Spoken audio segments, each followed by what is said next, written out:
Hello students, अब जैसे कि पिछले वीडियो में हमने गद्य शिक्षण के पाठ योजना के बारे में सीखा और पढ़ा।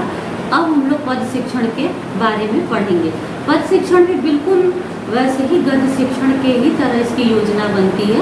पहला है सामान्य उद्देश्य। इसमें सामान्य उद्देश्य में हम लोग दूसरी भाषा लिखेंगे कि विद्यार्थियों को पद के प्रति रुचि जागृत करना या रागात्मक शक्तियों का विकास करना, सृजनात्मक एवं कौशलात्मक शक्तियों का विकास करना, विद्यार्थियों में हिंदी विषय के प्रति प्रेम और सम्मान की भावना को जागृत करना, इस तरह के सामान्य उद्देश्य लिखेंगे।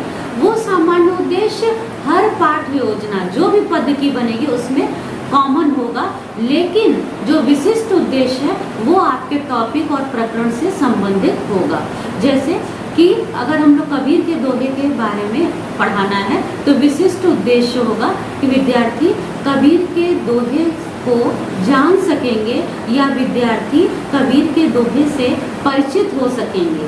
दूसरा बोधात्मक उद्देश्य होगा, विद्यार्थी कबीर के दोहे को समझ सकेंगे या विद्यार्थी कबीर के दोहे की महत्ता को ग्रहण कर सकेंगे। तीसरा है अनुप्रयोगात्मक, अर्थात विद्यार्थी कबीर के दोहे को प्रेरित होकर अपने जीवन में उसको व्यवहार में सम्मिलित कर लेंगे या कबीर के दोहे का संकलन बना सकेंगे। विद्यार्थी कबीर के दोहे को सामान्य व्यवहार की भाषा में भी प्रयोग कर सकेंगे। तो ये हुआ अनुप्रयोगात्मक। फिर शिक्षण सामग्री वही होगी सामान्य शिक्षण सामग्री, जो ब्लैक बोर्ड है, चॉक है, डस्टर है। विशिष्ट उद्देश्य प्रकरण से संबंधित होगा, जैसे कि कबीर के चित्र है या कबीर के दोहे का संकलन का चित्र है। इस तरह आप विशिष्ट उद्देश्य श्रव्य दृश्य सामग्री ऑडियो विजुअल एड्स लाएंगे, वो विशिष्ट होगा।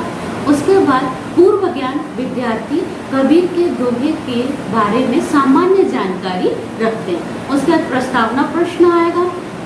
प्रस्तावना प्रश्न पूर्व ज्ञान पर आधारित होगा कि भक्ति काल को कितने भागों में बांटा गया, सगुण और निर्गुण, निर्गुण काल के प्रमुख कवि कौन से थे, कबीर और अन्य जो हैं उनके बारे में नाम लेंगे विद्यार्थी।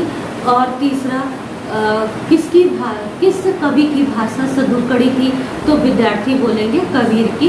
तो आज हम लोग कबीर के दोहे के बारे में अध्ययन करेंगे। इस प्रकार उद्देश्य कथन लिखते हुए ब्लैक बोर्ड पर आप प्रकरण लिखेंगे।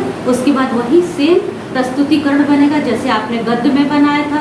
शिक्षण बिंदु, अपेक्षित व्यवहार, जो आपने पढ़ाया उससे व्यवहार में विद्यार्थी के क्या परिवर्तन आएगा, उस छात्र क्रिया, विद्यार्थी क्रिया, शिक्षण विधि, तकनीकी और लास्ट में मूल्यांकन प्रश्न। अगर आदर्श वाचन में अपेक्षित व्यवहार होगा कि विद्यार्थियों के श्रवण शक्ति का विकास करना।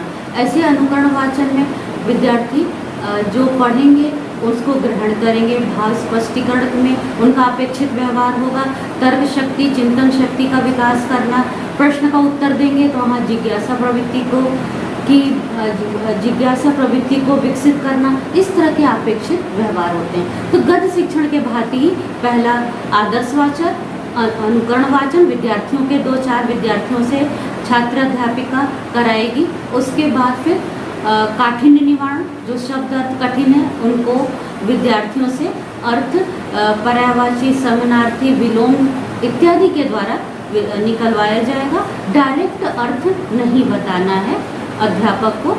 उसके बाद फिर भाव स्पष्टीकरण, जो पद आप पढ़ाए हैं उस पद्यांश का भाव छात्र अध्यापक स्पष्ट करेगा। और उसके बाद नेक्स्ट है काव्यानुभूति प्रश्न। बोधात्मक प्रश्न गद्य में था, पद में काव्यानुभूति प्रश्न लिखते हैं। काव्यानुभूति प्रश्न के बाद फिर एक प्रश्न और आएगा, उसे मूल्यांकन प्रश्न कहते हैं। इस प्रकार एक शिक्षण बिंदु समाप्त होगा।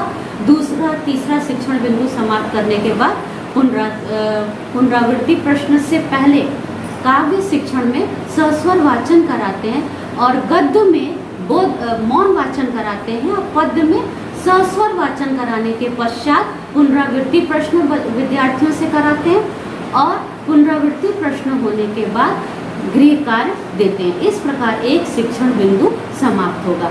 हिंदी भाषा में, हिंदी शिक्षण में जो पाठ योजना होती है उसमें विकासात्मक प्रश्न नहीं होते। उसमें सीधे आपको प्रश्न पूछना है। वो पहला ही पाठ का स्टेप है आदर्श वाचन, जो शिक्षिका अपने शिक्षिका जो भी पढ़ा रहा है वो आदर्श वाचन पुस्तक के माध्यम से जो गद्यांश पद्यांश है उसको पढ़ेगा और स्वरबद्ध होके, लयबद्ध होके, आरोह अवरोह के साथ स्पष्ट रूप से पढ़ेगा। और उसके बाद 2-4 विद्यार्थियों से अनुकरण वाचन, काठिन्य निवारण, फिर भाव स्पष्टीकरण और काव्यानुभूति प्रश्न और फिर मूल्यांकन प्रश्न। इस प्रकार एक शिक्षण बिंदु समाप्त होगा। जैसा कि मैंने कहा, तीनों शिक्षण बिंदु के समाप्ति के बाद पुनरावृत्ति प्रश्न और गृह कार्य। ये हुआ पद शिक्षण की पाठ योजना। इसका एक सैंपल लेसन प्लान भी मैं इस वीडियो के साथ शेयर करूँगी। बहुत बहुत धन्यवाद।